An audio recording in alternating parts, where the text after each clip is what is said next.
So Michael is coming to my home to do the vlog. Very excited about it. It's actually a Sunday, and he's somebody who's been in the industry for, I think, about 10 plus years now.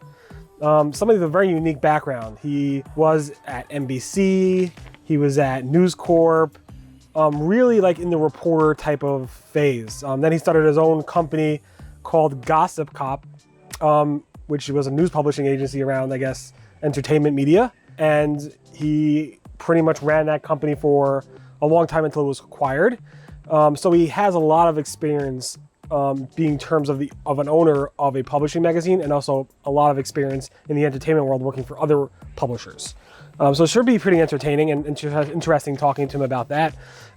His topics are talking about dealing with Google algorithm updates and the importance of EAT. Somebody I know in the industry for quite a while now, and I'm looking forward to sitting down with him in a socially distant way and discussing some SEO. Hope you enjoy the video. Can't wait for him to come, and hopefully it's going to kick off very soon. Enjoy. Using their AI and all of the different tools that they have, we're actually able to increase our revenues 3, 4, and 5 times. We're not only weathering the storm, but we're actually growing right now. So Michael, thank you so much for coming out to Rockland County. It's about 45-minute drive? That's right. All right. And a nice drive. And we're where? Upper West Side? Upper East Side. Upper East Side. What's the difference between the Upper East Side and Upper West Side? Without standing. Well, right now they've put some homeless shelters in hotels on the Upper West Side, and the residents are pretty unhappy. Okay. And they're generally pretty open-minded on the Upper West Side, but not right now. And you've been there for how many years? My whole life. Your whole life? My whole life. Amazing. Cool. So, could you please tell that camera over there who you are? My name is Michael Lewittes, and I've held a number of positions of leadership in the media over the years at places like Hearst, NBC, and News Corp. And then about 11 years ago, I started a website called Gossip Cop, which fact-checked entertainment news reporting, because I saw that there was a real problem with what was real and what wasn't real in celebrity reporting. And I sold that company last year to a private equity-backed publishing company. Awesome. That is like a pretty interesting history. So you started your career as a reporter, editor, or writer? So I started my career as a reporter. I was the youngest gossip columnist at the New York Daily News more than 25 years ago. And from there, I went to a bunch of different places, including Hearst. And then I went to Us Weekly, where I was the news director and an editor. From there, I went to Us Weekly, where I was one of the producers. And it was while I was at Access Hollywood that we saw about 20 to 30% of the stories that we wanted to air, we just couldn't verify. Some were completely untrue from bloggers and tabloids, or they just were difficult to verify. And when you have a TV show, you have to be accurate. That's interesting. First of all, that edit you did, you obviously have experience. You're like, we'll cut that back in there, which is not vlogging. We're gonna. What I left out was that I was a correspondent on E! For a number of years. So if you on camera? I was on camera for about 5 years. Interesting, because I did a Google search for images for your name, and it seems like you are behind like Hollywood signs and stuff like that at some point in your career. Right. I don't know what that was, but because I told my wife, somebody's coming to the house, you take the kids out, this way they don't come running across everywhere. And I divided my time between New York and Los Angeles for years, flying back and forth. So whenever there was an award show, I was there. So what made you start your own? It was called Gossip Cop. What made you start your own thing? So when I was at NBC, I had just produced a big special for the network with Britney Spears. And afterwards, the network was pretty happy. And they said, do you have any digital ideas? And I said, well, in the back of my head, I bought this domain. It's called Gossip Cop. I've even trademarked it. And maybe we can use it here at NBC. The idea behind it is we fact check the tabloids, the bloggers, the newspapers, and we tell you what's fact and what's fiction, stuff that wouldn't work on air, but would work online. And that's why you're like, I'm going to do this on my own after they said no to it? So after a while, I said, ooh, this is really going to work. And to NBC's credit, they let me go off and do it on my own. That's nice.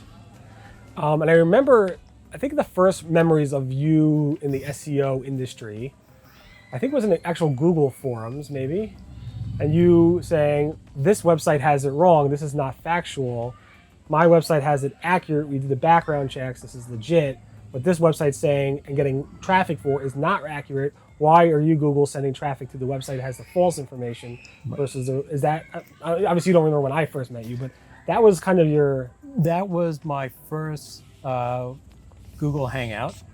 I went on one before, but I didn't go on camera, and I submitted a question. I was a little shy at the time, but I did actually reach out to you once before because the company was doing really well. Year 1, we finished with 1 million unique visitors a month. Year 2, 2 million unique visitors a month. By year 3, it was year after year, 100% growth. So by year 4, by year 3 rather, we had 4 million unique visitors a month. And then one day we fell off the cliff and I didn't know why. that was 2003. That was after 3 years.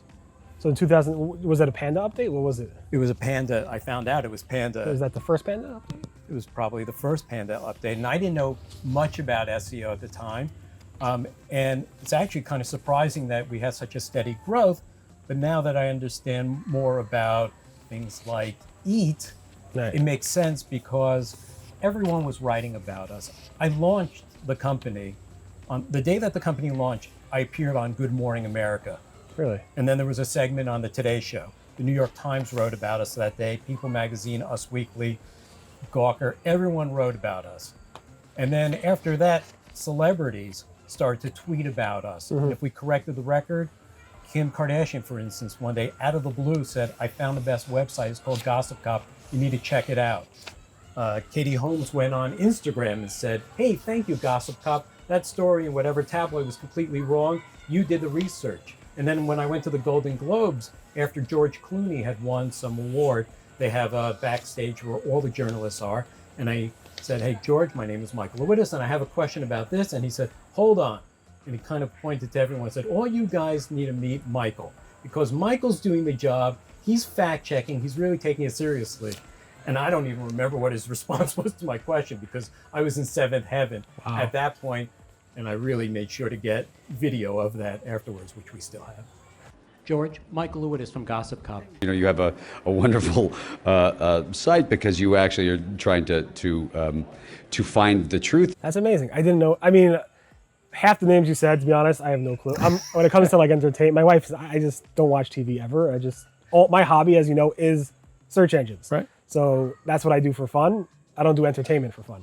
But I recognize like George Clooney is a big name. So obviously that's pretty amazing. You met a lot of these people in person. Oh, well, I've been doing this for 25 plus years. So when we talk about eating a bit, I have that expertise. The hurdle for me in that Google Hangout you were talking about, which I said to John Mueller, like, hey, we're more accurate. We're right. These guys are wrong. The problem for me was, yeah, sure, I had the expertise, but how do I prove to Google that we're authoritative and that we're trustworthy? Right. Interesting. So you got hit by that Panda update. You had how many people on the staff back then? We had 3 employees at the time. 3 employees. 3 writers, staff writers, but a tech team, ad team. Did you have to like let anybody go because of it, or you trudged? No, that has always been my thing. If there's ever a problem, I take the hit, not the staff. And I always felt if anything ever happened to Gossip Cop, I'll be fine. The truth is I was getting offers to run media companies at the time, but this was my baby. I was going to stick with it. That's awesome. So I really didn't know anything or very little about SEO at the time. And our first conversation, I actually reached out to you because I had done some searching online. I saw your site. I then went on Facebook and I said, oh, you know what? Barry and I know a few people. I'm going to reach out to him. And the first thing you said to me was, I write about SEO. I don't do SEO. Right. A lot Reach of people out want to hire Glenn me. Gabe, read Search Engine Land, look at the Google guidelines. And that's exactly what I did. I really started to study this day and night. And as I studied the guidelines, as I looked at white papers, as I looked at like Bill Slawski, as I looked at patents, I started to realize, oh my goodness, like we're doing this site, but we didn't know anything about best practices.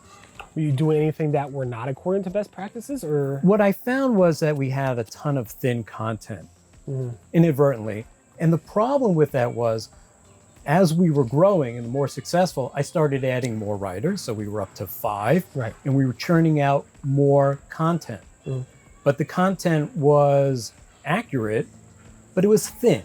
there wasn't much that was substantive or additive compared to anyone else. So for instance, if a celebrity passed away or if a celebrity had a baby, we always want to be first or at worst second. So we would write those stories very quickly. And, I've been a reporter a long time. There's a certain formula. So-and-so died, where, their home in Beverly Hills, how old, she or he is best known for X, Y, and Z, survived by so-and-so. And that's the very simple way of doing it. And so we'd get that early pop. But those stories were maybe 100 words. But then a People magazine or an Entertainment Weekly would come in, and it would be much more substantive, talking about their career and about their maybe many marriages or the Oscars they won or the Emmys they won or the feud they had with another celebrity. So what we didn't realize was as we were trying to put out more content, we were in a way inadvertently tanking ourselves because it was thin. And even if those sites were inaccurate, even if they were accurate, our stuff. Even if they were inaccurate, they were still outranking you for the shorter articles that you were writing. That's right, because we were saying it's not true, and our insiders telling us this. What I realized over time was, in that first Google Hangout with John, he said a few things. He said, as best as he could within the parameters given of his job, he can tell you some stuff, but he can't tell you specifically. So he said, maybe you want to think of your user experience. Maybe you want to think of your design. Right. Maybe you want a third party, an independent party thing to talk about and give you advice on your content. Right. And so there are things that you can remediate quickly. Like I knew the site design was bad. Right. And so what I did was I looked at others in my sector and looked at what they did. And I went, oh my goodness, like our font is too small. It's got too much junk all over. So after all these things, so you improved the content, I guess. So, right. So you made the we design. fixed the design. It was much more First of all, at the time, the site was not mobile responsive, right? So you had to do that. Right. So we made it mobile responsive. We made it much more navigable. Too many ads. Common mistake that a lot of people make. They think, the more ads, the more revenue. But when you have more ads, you're actually going to cause 2 or more negative ranking factors. 1, you're going to slow up the site. Right. 2, it's a bad user experience. Right. And so we remediated all that, and then we went to the content. One of the other things I saw was we had so many tags. Some of them were typos. So we had Britney Spears' name spelled 3 different ways. So tag landing pages. So we sort of sculpted that down from, I think it was something like 12,000 to about 1,000. Because we also, every time there was a reality star, we mentioned them once, and we never wrote about them again for 3-4 years. We said, okay, forget it. The tag is The Bachelor, or the tag is Survivor, rather than this random person you'll never hear of again. So that reduced the index also. So we're reducing the index, we're removing or bulking up the thin content.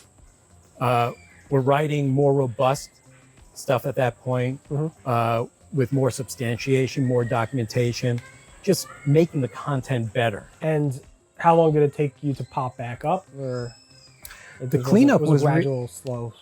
Well, the cleanup really was, so when we reduced the number of ads and fixed the design, already there was a beginning to incline with the traffic.